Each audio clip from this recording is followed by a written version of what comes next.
जय धर्मेश, मैं चितरंजन उरांव एक ऐसा संदेश देने जा रहा हूं जो कि आदिवासियों के लिए, सरना विश्वासियों के लिए बहुत ज़रूरी है। और सरना माँ खुद प्रकट होके और झंडा के रूप में और बांस काटानी के रूप में, धर्मकंडों के रूप में प्रकट होकर जगह जगह पर धर्म के प्रचार माँ खुद कर रही है। अभी हमारे समाज में हमारे धर्म के प्रति धार्मिक क्रांति आ चुकी है। इसीलिए सरना समाज के सभी लोगों से यही कहना चाहेंगे कि आप लोग कभी भी अभी जिस तरह से शक्ति रूप दिखा रही है, उस शक्ति रूपों को कभी विरोध नहीं करना, और ना ही धर्म में या धर्म विश्वास रखने वाले धर्म वाहन लोगों के प्रति गुस्सा या द्वेष नहीं करना।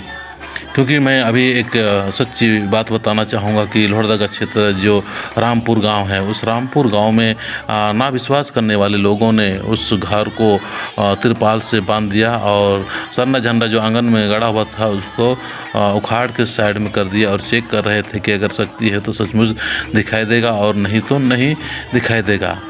पूरा घर को तिरपाल से बांध दिए, फिर भी वो माँ फिर दिखाई दे रही है। तब लोगों ने विश्वास किया और उसके बाद में समझ गया कि अब आदिवासियों के बीच में, सरना समाज के बीच में सरना माँ खुद एक धार्मिक क्रांति लेके आ रही है। इसीलिए आइए हम इस लोग शांति और प्रेम के साथ में अपने धर्म का प्रसार करते हुए माँ का साथ दें। जय धर्मेश।